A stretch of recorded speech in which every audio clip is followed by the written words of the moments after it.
네, 지난주부터 새로 시작한 코너죠. 국회 인싸.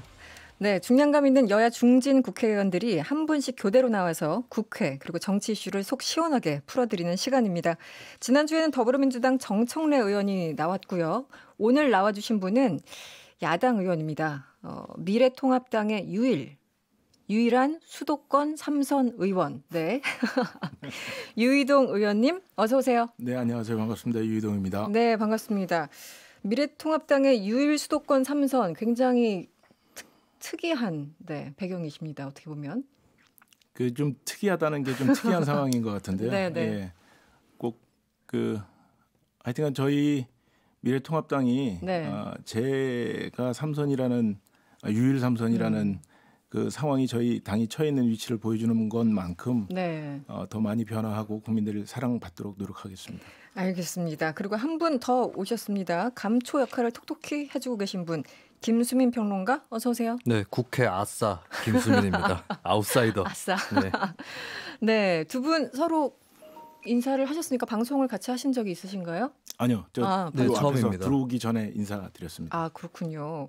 그런데 제보가 하나 있었어요. 김수민 평론가가 과거에 이건 뭡니까? 유이동 의원 반대편 진영에 있었다. 이런 제보가 왔는데 네. 무슨 얘기입니까? 유이동 의원께서 2014년 730 재보선에서 초선을 하셨거든요. 네네. 그때 재보선이 있을 때 다른 후보 진영에 제가 선거운동원으로 아, 그랬군요. 있었습니다. 그래서 먼발치에서 뵌 적이 있죠. 네. 그래서 막 뒤에서 막 유 의원님 욕하고 그러셨어요? 사실은 선거운동이니까 네. 어떻게 보면 적장이잖아요. 그렇죠. 근데 이제 후보 개인에 대한 호감도랄까 이런 것들이 선거운동원들 사이에서 네. 좀 귀염상이다. 아, 이런 얘기가 있었고 정말요? 그리고 제가 속해 있는 후보 진영의 그 후보께서 또 유이동 의원하고 좀 뭐 지역 선후배 관계셨어요. 그래서 평소에 좀 아는 사이다 이런 얘기를 제가 또 막판에 제가 후보 수행으로 네네. 가담을 했었는데 후보에게 직접 그런 얘기를 또 듣기도 했었습니다. 그렇군요. 상대편에 비록 있으나 믿지 네. 않은 이런 사이. 그리고 그 네. 수도권 3선을 하신 걸로 봐서는 네. 얼마 전에 이제 모 프로그램에 나오는 페미니스트 래퍼 슬릭이라고 그분이 이제 지옥에서 온 페미니스트 네. 뭐 이렇게 표현이 되잖아요. 네. 통합당 수도권 3선이면 지옥에서 온 보수가 아닐까. 얼마나- 탁월한 생존력을 갖고 사실은- 계셨던 거 아닌가. 사실은 그 6년 전에 제가 귀염상이었다고 말씀을 주셨는데 네. 네. 6년의 세월이 이렇게 저를 이렇게 만들었습니다. 지금 2134번님이 문자 주셨는데요. 정청래 의원님과 만나지는 못하는 짝꿍 유이동 의원님 두 분은 개인적 친분이 어느 정도이신지 궁금합니다. 네, 정청래 의원님하고 좀 잘 아시나요? 아니면 잘 모르시나요?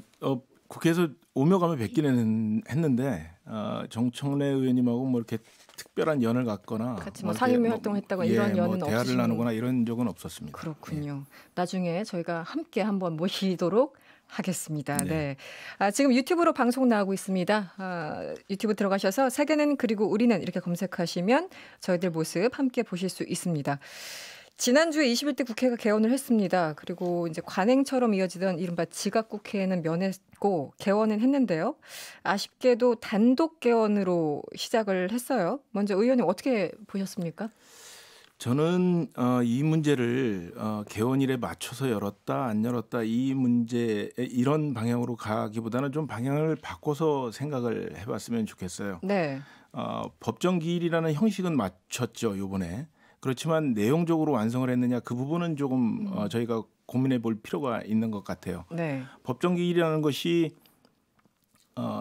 강제할 수는 있으나 꼭 그 기간 내에 완성된다는 보장도 없고요. 그 기간 내에 완성이 된다고 하더라도 방금 말씀드렸던 것처럼 내용적으로는 만족스럽지 못한 상황이 올 수가 있으니까요. 네.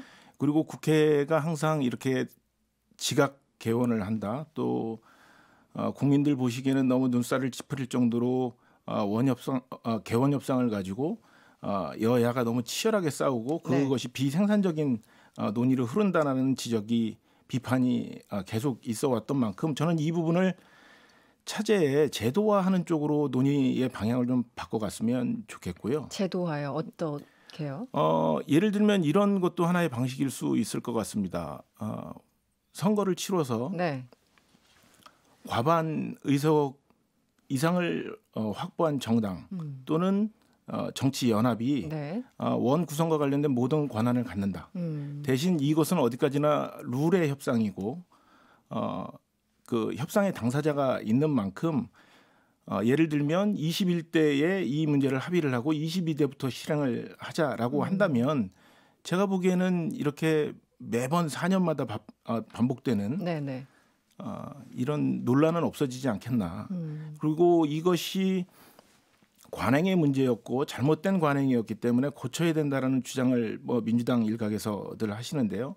그 문제에 대한 인식을 하셨었다면 네. 20대에 이 문제를 제기하셔서 21대에는 이런 원 구성을 했으면 좋겠다라는 대안을 내셨다면 네. 지금 이런 소모적인 논쟁은 피해갈 수 있지 않겠느냐.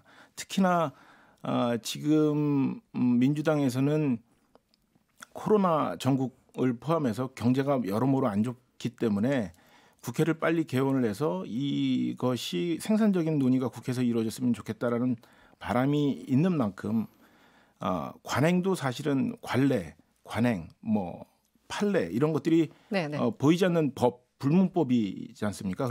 그런 만큼 이것은 꼭 지켜져야 되는 의무도 있는 만큼 네. 저는 이 문제에 대해서는 21대에서는 기존의 관행대로 이 문제를 처리하고 22대를 위한 좀 체계화를 해서 예, 22대부터는 그렇게 나가자. 네 그렇습니다. 그렇군요. 어떻게 생각하십니까? 네, 근데 저는 이제 의장단 선출은 의장 네. 1명, 부의장 2명을 뽑는 거고 이거는 뭐 다른 협상하고 연계될 여지 없이 제1당인 민주당이 의장 그리고 부의장 하나 그리고 나머지 부의장 하나를 통합당이 가져가는 거잖아요. 네네. 이거를 굳이 이제 뭐 나머지 상임위원장단하고 배분을 연계해가지고 싸울 일이었나라는 생각이 들어요. 그래서 개원 때 의장, 부의장까지는 선출을 하고 그 다음에 협상에 들어가는 것이 더 낫지 않았을까 훨씬. 그리고 법정 기일이라는 게 이제는 좀 이번 국회에서만큼은 지켜졌으면 좋겠어요. 네. 예산이라든지 지역구 획정이라든지 이런 것들이 역대 국회에서 계속 어겨왔는데 그렇다면은 개원과 함께 의장, 부의장 또 6월 5일에 뽑는 것이 바람직하지 않았을까. 그리고 이번 총선 결과가 어쨌든 간에 통합당이 참패를 했는데 네. 그렇다면 거기에 맞는 정도의 어떤 요구 수준을 갖고 임하는 것이 협상에서 더 바람직할 것이다. 좀 승복하는 모습을 보여줄 겸 6월 5일에 부의장을 다 뽑는 것이 나았을 거라고 봐요. 그러니까 야당목 부의장까지 뽑았으면 차라리 모양새가 좀 더 나았을 뻔했다. 상임위는 네. 또 나중에 별개의 문제다. 이렇게 보시는 거군요. 어찌됐든 그날 이제 개원을 하는 날이요. 통합당 의원님들이 이 등원을 아예 안 한 것도 아니고 네. 일단 들어가셨죠. 그리고 퇴장을 네, 그렇습니다. 하셨어요. 예. 뭐 등원을 안 하는 방법도 있었을 텐데 이 전략은 어떻게 해서 나온 건가요? 네. 지금 방금 말씀 주셨던 것처럼 부의장까지 뽑았으면 좋았지 않겠느냐라는 의견도 있으셨고 네. 이 국회의장단을 선출하는 것만큼 기한을 지켰으면 좋겠다는 의견이 저희 쪽에도 분명히 네, 있었죠. 네, 있었겠죠. 네. 그런데 여야 간의 합의는 완벽하게 되지는 않았지만 어찌 됐건 국회법에 명시되어 있는 날짜를 지켜야 된다라는 그런 의미에서 참석은 한 거고요. 일단 참석은 하고. 다만 이것이 원구성 협의라는 것이 관례에 따라서 이루어졌던 것인 만큼 그것이 여야가 합의를 통해서 이루어졌다면 훨씬 좋았겠지만 그렇지 못한 것에 대한 항의의 표시로 네네. 저희는 퇴장을 하게 된 겁니다. 항의 표시로. 예. 네. 김태년 원내대표가요. 이제 뭐 소위 언론 표현대로는 강력하게 드라이브를 걸고 있다 이렇게 표현을 많이 하지 않습니까? 네. 오늘로 취임한 지 꼭 한 달이 됐네요, 벌써. 네. 그간 김태년 원내대표 이제 상대 당이죠. 어떻게 보십니까? 지난 한 달 김태년 원내대표의 어떤 그 한 달의 기간을 두고 뭐 평가를 하기는 좀 이른 좀 것 이른 감도 같고요. 있죠. 네. 예, 다만 이제 한 달의 모습을 보고 부탁을 드리고 싶은 부분은 부탁? 좀 네. 그 고민이 많으실 것 같아요. 177석이라는 거대 야당을 이끄시는 원내 거대 대표가 여당. 되셨고요. 네네네. 그러니까 책임감이 그 어느 때보다 막중할 거고 네. 더군다나 문재인 정부의 성공을 뒷받침해야 된다는 그런 의무감도 함께 있을 것이고요. 네네. 그렇지만 그러한 목적을 달성하기 위해서는 결국에는 국회에서 여야 간의 생산적인 논의를 통해서 그 민주당이 원하는 바들을 이끌어내는 것이 훨씬 더 효과적이고 효율적인 방법이 아니겠느냐 이런 생각을 갖고 있고요. 그런 면에 있어서 전례 없이 큰 여당의 그 사령탑을 맡은 만큼 네네. 야당의 목소리도 좀 잘 경청해 주시면서 높은 정치력을 발휘해 주시길 부탁드립니다. 김수인 평론가도 뭐 역대 여당의 이제 원내대표들 쭉 봐 오셨잖아요. 네. 스타일들이 또 다 달라요. 김태년 원내대표는 어떤 인상입니까? 지금 한 달밖에 안 지났지만 벌써 한 달이 지났나 싶어요. 벌써인지 네. 국회가 개원 한지 얼마 안 됐기 때문에 그렇죠. 예, 벌써 그렇게 많이 지났나 싶어서 한 달 동안의 것만으로는 어떤 스타일인지 좀 가늠하기는 아직은. 어려웠던 것 같아요. 근데 일단은 두 가지 작전을 이제 여당은 다 써야 될 겁니다. 그러니까 국민들이 보기에 그렇게 의석을 많이 줬는데 해내는 일이 없어? 라는 질타가 있을 수 있고요. 네네. 거꾸로 그렇게 의석을 많이 가져가더니 자기 마음대로 하네. 그러니까 예를 들면 이제 옛날에 어머니한테 혼날 때 네네. 예, 눈을 이렇게 밑으로 깔고 있으면 네네. 똑바로 지금 엄마가 얘기하는데 어디를 보고 있어? 일단 눈을 네네. 똑바로 이렇게 뜨고 쳐다보면은 어디 지금 어른한테 쳐다보고 있어 이러잖아요. 어디에 맞춰야 될지 굉장히 고민이 많이 될 것 그렇죠. 같은데. 되게 적절한 비유였어요. 네, 김태년 원내대표가 이 양동 작전을 네. 때에 맞게 잘 구사해야 될 것 같다. 어려운 위치죠. 사실은 그렇게 거대 봅니다. 여당이라는 게. 박병석 의장 사실 국회의장의 역할이 굉장히 중요하잖아요. 네, 네. 어떻습니까? 좀 기대감이 있나요? 야당 입장에서? 물론 그렇죠. 저는 개인적으로 박병석 의장님하고는 친분도 좀 두터운 편이고 평소에 뭐 그러시군요. 이야기를 많이 나누는 편인데 네. 제가 보기에는 의장 역할을 하시기에는 격이 참 어울리는 분 아닌가라는 생각을 개인적으로 네네. 하고 있고요. 그분을 평소에 아주 강력한 남다른 의회주의자이시거든요. 이분이. 그런 만큼 저는 균형감 있게 어느 한쪽에 치우치지 않고 내가 듣기 싫은 이야기 한다고 뭐 내치는 그런 정치가 아니라 여야를 다 아우르시면서 21대 국회 전반기를 잘 이끌어 나가실 거라고 저는 기대를 많이 하고 있습니다. 알겠습니다. 기대를 많이 하고 계신다. 네. 이게 기대가 너무 커서 만약에 나중에 네. 막 여당에서 밀어붙이는 안건을 막 통과시켜주고 이러면 더 실망이나 실망이 환멸이 더 더 큰 거 아닐까요 혹시? 그거는 뭐 다 인생사가 다 그런 거 아니에요? 아니 실컷 평가를 해주셨는데 왜 그러세요, 진짜. 네. 역습이었습니다. 네, 국회 인사고요. 유이동 미래통합당 의원 그리고 김수민 평론가와 함께하고 있습니다. 잠시 광고 듣고 돌아오겠습니다. 네, 팍팍한 월요일 골든 마우스들의 속 시원한 정치 토크가 펼쳐집니다. 국회 인사 유이동 의원 그리고 김수민 평론가와 함께하고 있습니다. 통합당 얘기를 좀 본격적으로 해볼까요? 네. 김종인 비대위 체제가 출범한 지 한 일주일이 지났고 그동안 이제 김종인 위원장발 여러 가지 발언들이 있었지 않습니까? 네, 네.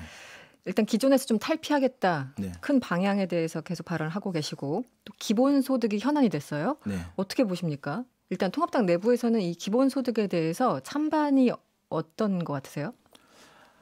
기본소득이라는 개념 자체가 아직 뭐 연구 중인 주제고요. 그거에 대해서 더 알아가려고 하고 그 효용성에 대해서 파악하고 있는 수준이라고 이해하시면 될 것 같습니다. 네. 그러니까 이것이 기본소득이라는 개념 자체가 등장하게 된 배경이 갈수록 좀처럼 줄어들지 않는 양극화의 차이, 네. 또 그리고 새로운 기술이 도입되면서 생길 수 있는 앞으로 예견되는 산업구조의 변경이라든지 네네. 이로 인한 고용구조의 불안함이라든지 이런 것들에 대한 문제인식으로서 그것을 막을 수 있는 그것을 해결할 수 있는 수단이 아닐까 하는 고민이고 네네. 그 각국에서 지금 시도하고 있는 만큼 저희 당도 이 문제에 대해서 비켜갈 생각이 전혀 없고요. 네. 다만 이것이 어떤 개념이고 어떤 상황하에서 우리가 갖고 있는 그 지향점과 잘 합치될 수 있는지에 대한 고민을 계속 해나가고 있는 것이고 이런 주제를 끄집어낸 것에 대해서는 뭐 전반적으로 반응이 나쁘지는 않습니다. 예. 뭐 연구도 사실은 많이 진행됐고 유럽에서도 또 시도한 국가도 있고 하기 네. 때문에 사실 의지만 있으면 21대에서 입법도 가능하지 않을까 이런 생각도 드는데 어떻게 보십니까? 그러니까 이것이 모든 사람들이 네. 다 동의하기는 어렵겠지만 네네. 많은 국민들이 고개를 끄덕이면서 이것에 대한 후유증은 전혀 없겠다 정도 수준까지는 끌고 와야 저희가 이 제도를 도입할 수 있는데 지금 이 기본소득이라는 것이 꼭 필요한 것이냐 아니면 네네. 이것을 대체하는 다른 방법. 방법이 있는 것이냐에 대한 논의가 한참 뜨거운 만큼 저희가 뭐 오늘 내일 당장 결정할 문제는 아닌 것 그럴 수는 같고요. 없겠죠. 네. 적극적으로 이 논의에 참여를 해서 좋은 대안이 될 수 있도록 다듬어야 된다는 것만큼은 분명한 인식을 가지고 있습니다. 네. 김종인 위원장의 기본소득 그 언급 사실은 뭐 여당에서 더 많이 나온 얘기였잖아요. 코로나19 계기로 해서. 이낙연 의원은 이런 얘기를 했어요. 찬반 논의를 환영한다 이런 입장을 밝혔고요. 이재명 경기도지사는 예전부터 환영의 입장이었죠.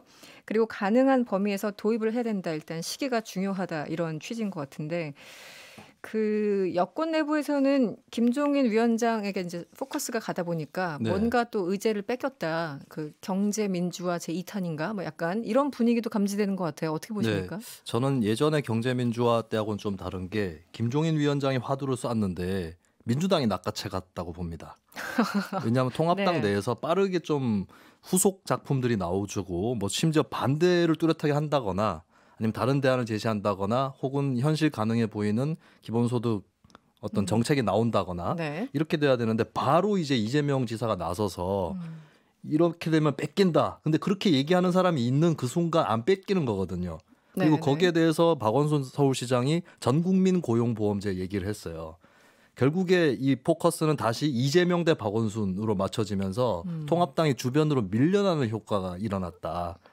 저는 그렇게 봅니다. 오히려 통합당 입장에서 좀 뼈아픈 대목이 아닌가. 그래서 그렇게 통합당의 보십니까? 네. 후속타를 칠 수 있는 대선 주자라든지 이런 인물이 나와서 기본소득을 이렇게 하자라고 빠르게 제안하는, 그러니까 준비된 주자가 있느냐 없느냐, 이것이 관건이라고 보여집니다. 그렇다면은 오히려 역으로 지금 국회 아싸 입장에서 네. 밖에서 봤을 때 그 기본소득에 대해서 김종인 위원장이 조금 더 강력하게 드라이브를 걸고 주도권을 쥐면 점수가 더 올라가지는 않을까요? 어떻게 보십니까? 이왕에 시작한 거 김종인 위원장이 더 밀고 나갈 수 있는 방법을 찾아야 될 텐데 네네. 현재 비대위원장이 되신 지 얼마 안 돼서 네네. 당내 여러 이견들. 이견이라든지 반대를 좀 추스르고 가야 될 그런 부담도 같이 안고 있는 거거든요. 근데 그런 상황에서 오히려 논의를 조금 더 편안하게 준 사람이 통합당 아싸인 홍준표 의원이 아닌가 싶어요. 왜냐하면 좌파 정책 같은 거 하면 안 된다는 식의 뉘앙스가 느껴지다가 갑자기 네. 뭐 국익을 위해서라면 좌파 정책도 할 수 있다. 이렇게 됐고 사실 기본소득은 찬성 반대 문제보다는 네네. 이거를 뭐 예를 들면 1년에 100만 원 줄 건지 한 달에 50만 원 줄 건지 특정 계층한테 줄 건지 조금씩이라도 다 줄 건지 여기에 따라서 굉장히 천차만별의 그렇죠. 버전들이 나올 수 있거든요. 그렇죠. 그렇다면 뭐 홍준표 의원이 됐든 아니면 다른 사람이 됐든 간에 통합당 내에서 누구든지 얼마든지 간에 빠르게 제시할 수 있을 것이다. 이재명 지사도 이제 1단계로 1년에 뭐 한 몇십만 원이나 100만 원 정도 주는, 그러니까 많은 예산이 소요되지 않는다. 세출 조정만 한다. 이렇게 해가지고 또 제안을 했잖아요. 네. 근데 통합당에서도 좀 발빠른 행보가 나오지 않는다면 오히려 기본소득 논쟁은 민주당 내부의 전선이 꺼지고 시선도 민주당으로서 올릴 거다. 그렇게 전망합니다. 저는 네네. 한 말씀 더 드려도 네네. 되나요? 네. 저는 그 문제에 대해서는 좀 생각을 달리하는데요. 네. 이 문제는 앞으로 우리가 맞닥뜨려야 될 미래의 복지 체계의 근간에 해당되는 논의라고 생각을 굉장히 합니다. 중요하죠. 네. 그렇기 때문에 이것은 뭐 주도권을 뺏었다, 아니면 뭐 이 주도권이 뺏겼다, 이런 정도의 논의 수준이 아니다. 수준이 네네. 아니라고 생각을 하거든요. 기본적으로 아까 말씀 주셨던 것처럼 범위는 어떻게 할 건지, 금액은 어떻게 할 건지, 또 기본 개념은 어떻게 가져갈 것인지, 이것을 다른 복지 예산을 통합하는 그 개념으로 번들로 묶어서 하나의 틀로 가져갈 건지, 아니면 기존에 있는 복지 정책은 그대로 살려둔 상태에서 기본소득이라는 개념으로 소액 지급을 할 건지, 뭐 이게 논의가 아주 많고 여기에 대해서 국민적 합의를 이끌어 나가는 과정이 저는 꽤 오랜 시간이 걸릴 거라고 봅니다. 네. 오히려 이 논의를 여야 구분 없이 끄집어낸 만큼 이 노력이 헛되지 않도록 좀 저희가 차분하게 이 문제들을 정리해 나갈 필요가 있다고 생각을 하고, 이것을 이런 문제만큼 당리 당략, 뭐 선거의 유불리 이런 네. 것으로 접근하면 오히려 이 정책은 배가 산으로 가는 결과를 낳을 수 있다라고 저는 생각을 합니다. 뭐 상당히 걸리겠죠. 사실은 그 말씀하신 것처럼 여러 가지 논의가 그 굉장히 복합적인 문제이기 네, 때문에 오래 걸릴 테고 또 시뮬레이션도 좀 해봐야 될 것 같고 네. 시간은 걸릴 거라고 생각을 합니다. 알겠습니다. 원구성 얘기를 좀 해봐야 되겠어요. 오늘이 원래 이제 상임위 좀 배분되는 마지막 그 데드라인이었는데 오늘도 협상은 불발됐습니다. 뭐 당초 민주당 이해찬 대표 같은 경우는 상임위 구성을 오늘 완료할 거다 이렇게 또 으름장을 놨었고 반면에 통합당 주호영 원내대표는 원구성에 협상은 없고 협박만 있다 이렇게 또 맞받아치는 그런 상황이 연출이 됐었는데요. 상임위원장 지금 배분 문제 어떻게 보십니까? 네, 의원님. 그 뭐 방금 사회자께서 말씀하셨던 것처럼 네. 으름장을 놓았고요. 네, 네. 저희는 협박으로 느꼈으니까 네. 으름장과 협박의 관계가 아니라 조금 더 무릎을 맞대고 그 허심탄회하게 앞서서 말씀드렸던 것처럼 이 원구성 문제를 국민들이 보시기에 지나치게 정쟁으로 흘러가는 모습으로 보이지 않게 하기 위해서는 네. 본질적인 문제, 그러니까 제도 개선의 문제로 좀 접근을 했으면 좋겠다는 생각이 있습니다. 그 지금까지 이제 현실적으로 논의는 진행되고 있고 사실은 네. 관건이 법사위지 않습니까? 네. 통합당은 정말 무슨 생각을 하고 있는 걸까요? 살짝 하고 얘기해 주시면. 계십니까라고 네. 물어봐야 되니까. 무슨 생각을 하고 있냐라고 물어보시는 질문의 의도를 네. 제가 잘 이 모르겠는데. 법사위를 다른 건 다 포기해도 법사위만은 반드시 가져간다. 네. 뭐 혹은 뭐 여러 가지 시나리오가 있을 거잖아요. 네. 내부적으로. 네. 네. 그러니까 저희가 그 부분에 대해서 거꾸로 여쭙고 싶은 거예요. 민주당한테.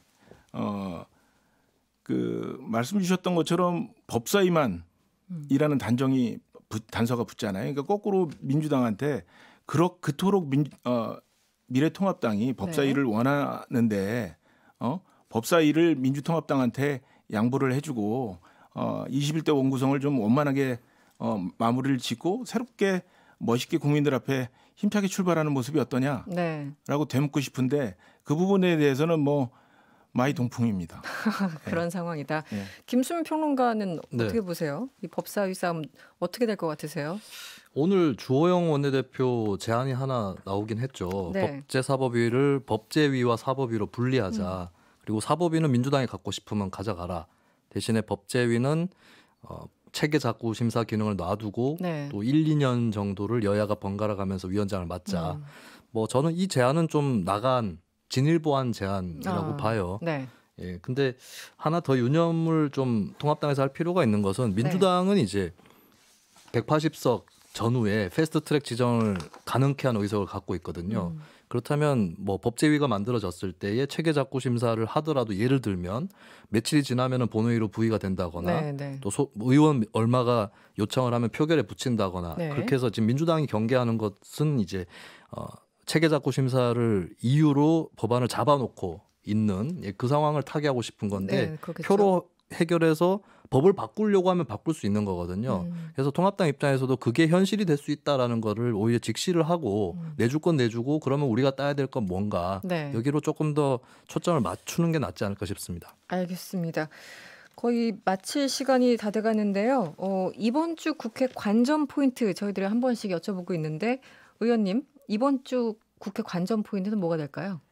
역시 뭐 우리가 오늘 계속 논의했던 원구성 협상이 되겠죠. 네, 원구성 네. 협상이 어떻게 마무리되느냐에 따라서 곧 이어질 3차 추경에 대한 논의까지 함께 이어질 수 있으니까 저는 원구성 협상과 추경 논의라고 생각을 합니다. 두 가지. 네. 네, 김수민 평론가 어떠신가요? 기본소득 후속타 통합당 안에서 나올 것인가 이번 주 안에. 네. 관전 포인트가 되어야만 한다. 약간 이렇게 들리기도 하는데 알겠습니다.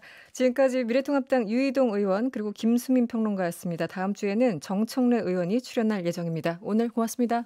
감사합니다. 네, 감사합니다. 여러분의 퇴근길을 꽉 채워드립니다. 평일 저녁 6시 5분 이승원의 세계는 그리고 우리는